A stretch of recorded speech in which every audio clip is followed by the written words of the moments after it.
पंढरीनाथ भगवान की जय। माऊली ज्ञानेश्वर तुकाराम महाराज की जय। जय जय रघुवीर समर्थ। मंडळी, आज आषाढी एकादशी।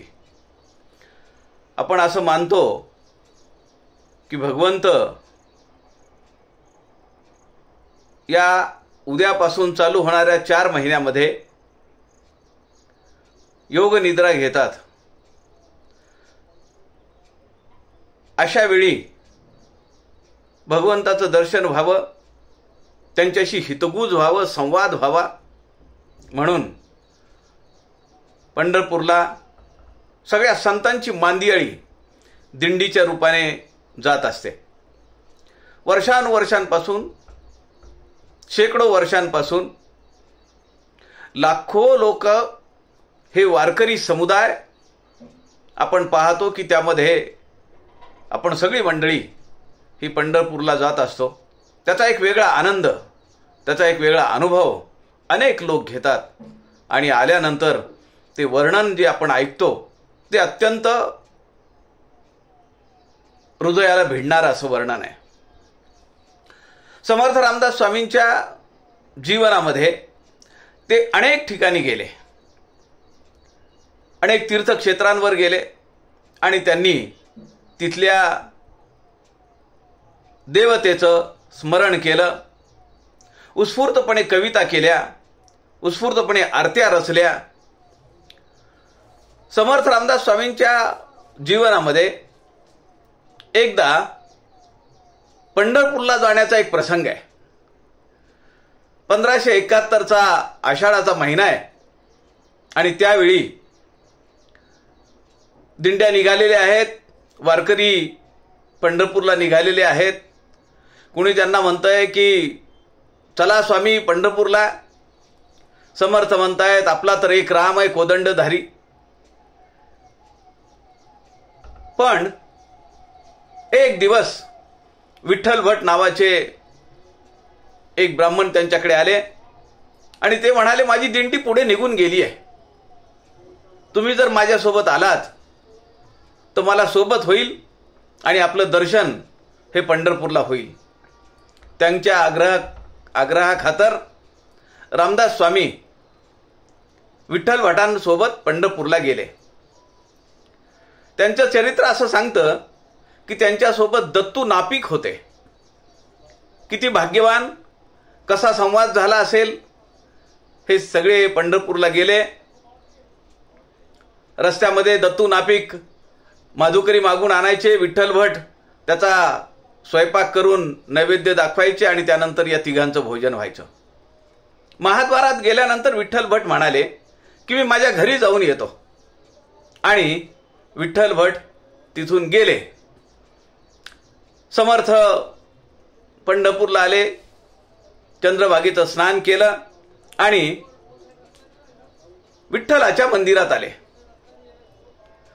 विठ्ठलाच्या समोर उभा राहिल्यानंतर त्यांचं जे काव्य आहे तिथेही त्यांना राम दिसायला लागला।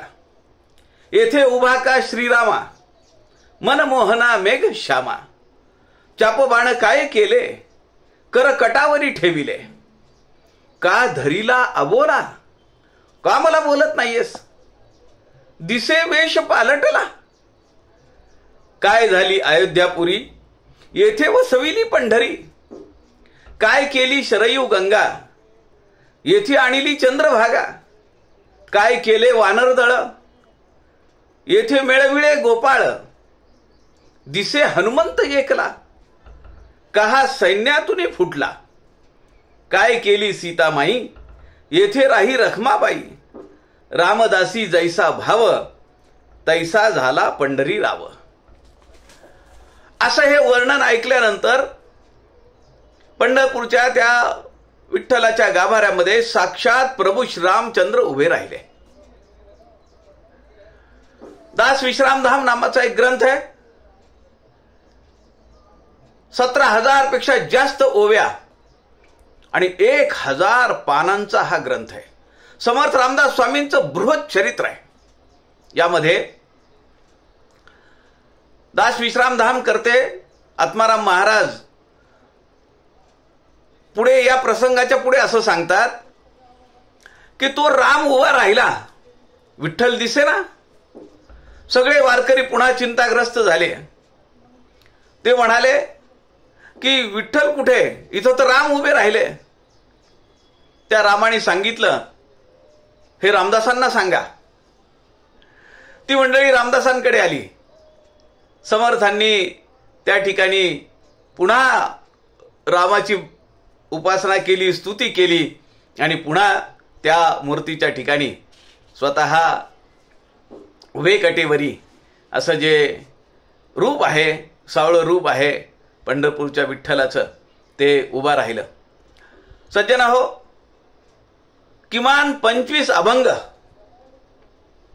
समर्थ रामदास स्वामींचे विठ्ठल, पंढरपूर अशा वेगवेगळ्या पंढरपूरमध्येच पण विठ्ठलाला अनुलक्षून, विठ्ठलाचा संदर्भ घेऊन हे असे झालेले आहेत. संतांच्या मनात कुठेही वाद नाहीये. आम्ही भिंती उभ्या केल्या. आपल्याला आश्चर्य वाटेल, समर्थ रामदास स्वामींनी 350 वर्षापूर्वी 62 संतांची आरती केली आहे.